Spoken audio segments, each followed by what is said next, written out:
Welcome to Amplifyre's interview series. My name is Christian, and joining me is the managing partner at CQUELLE, Ievgen. Ievgen, welcome to the series. How are you today? Thank you, Christian. I'm doing well. I'm happy to be here.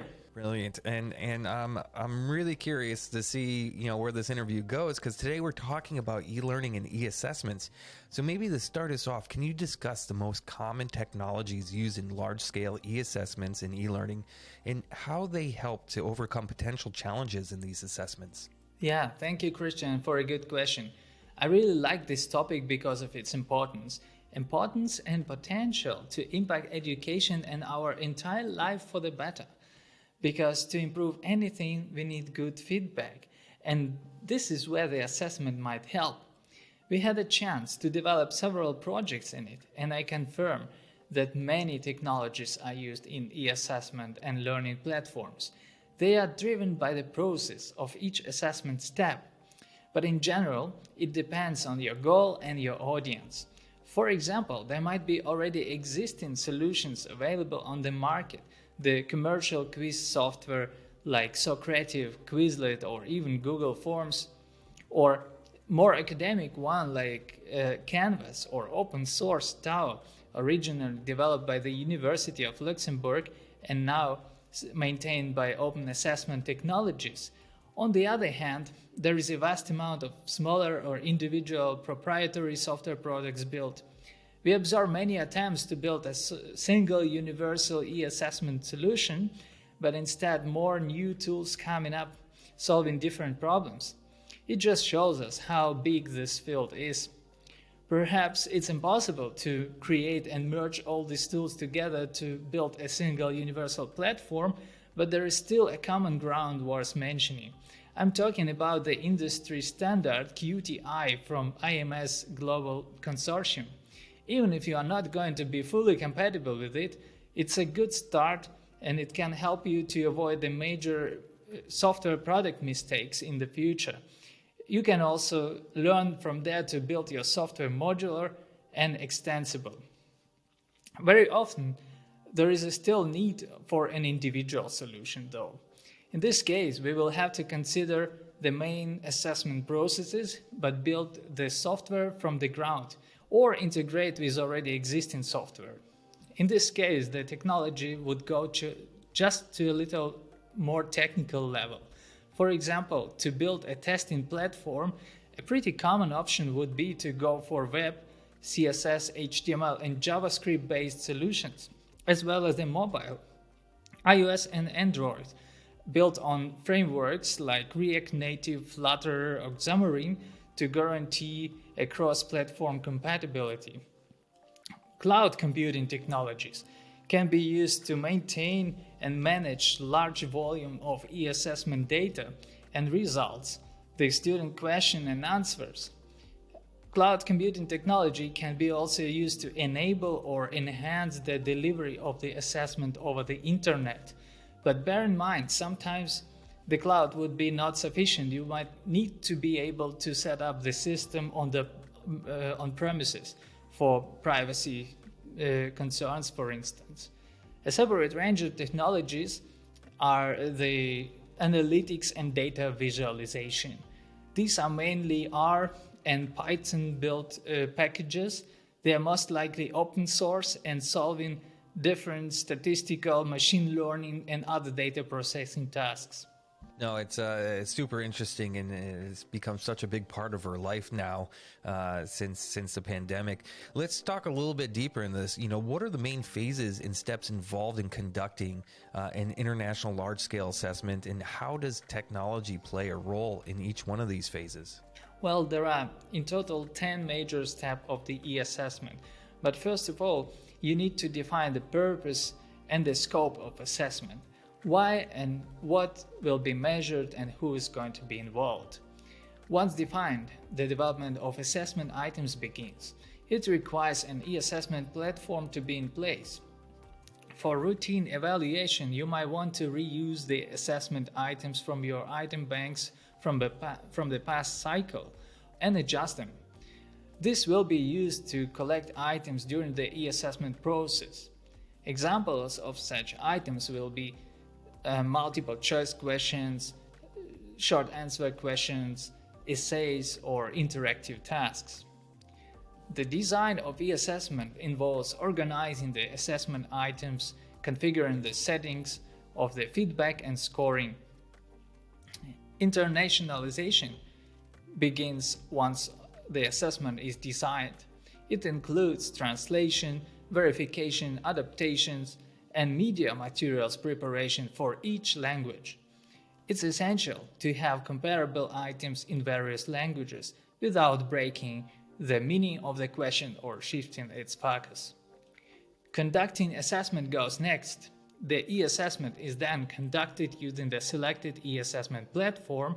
It involves administering the assessment to the participants and collecting data from their responses.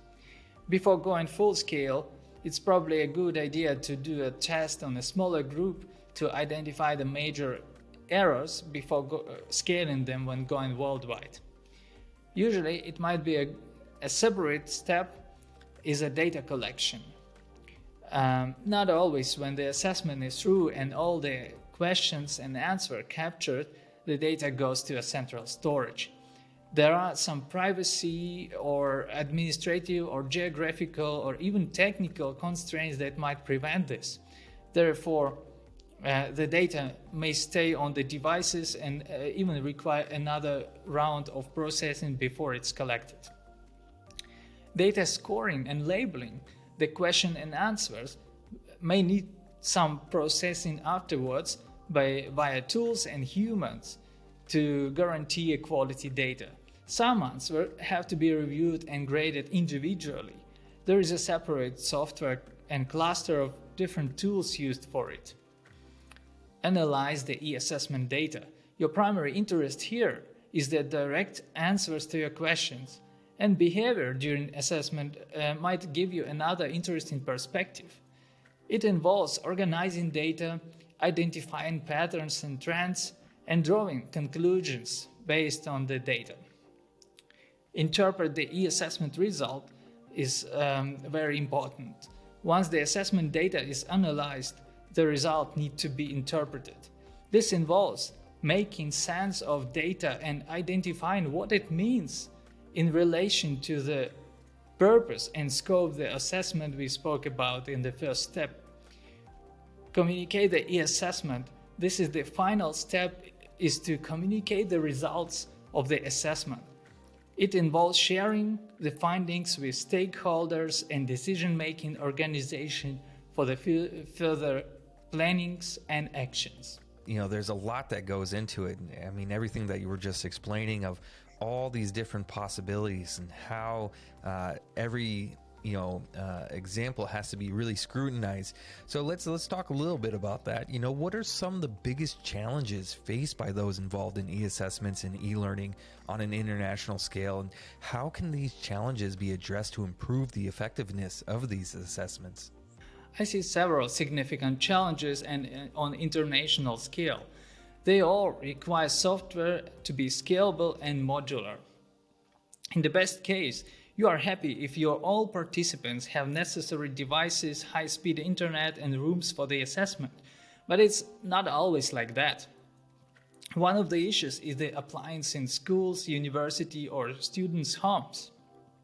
While students in Europe, especially in Northern Europe or the US, get the best classes and equipment, the students in some African or Middle East countries don't have enough modern computers, or just too few.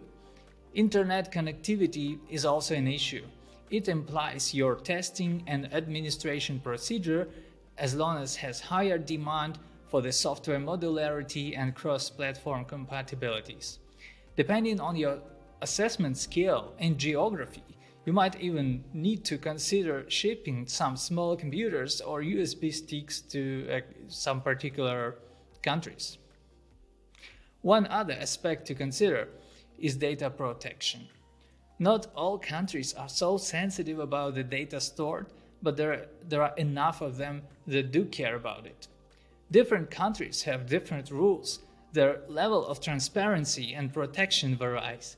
It's always good to have data specified what and for what purpose is stored. whether there is some personal information transmitted, and have a clear data format and separation between private and non-private data. Several countries require you to set up the whole system in the land where the assessment is conducted. Here, even well-known cloud providers would go. But some other countries want to have this whole solution installed on their premises. For doing some extra step of data anonymization before handing it back to the analysis. Not to underestimate is the content quality and translation. It should be perfect. Once the assessment content for one language is complete, the localization phase begins. Despite having numerous automated tools for translating content, it's not enough. Sometimes it's very important to choose the right synonym, and doing it wrong in translated text might shift the whole meaning of the question or its focus. Likewise, the citation of examples in the text may require an adapted translation. It comes hand in hand with the visual design. What looks good in English may require 3 times more space in length for Italian or less in Chinese or Korean. Arabic and Hebrew translation should support right-to-left layout, and even the font styles matter. Some are more readable in English, some are in Chinese. It all affects the comparability of the results collected from various countries. While fighting with the complexity, we ultimately want our students, all of them, to get the best materials and support their learning. No, it's a super interesting topic, and it's one that is bigger than a 10-minute interview, that's for sure.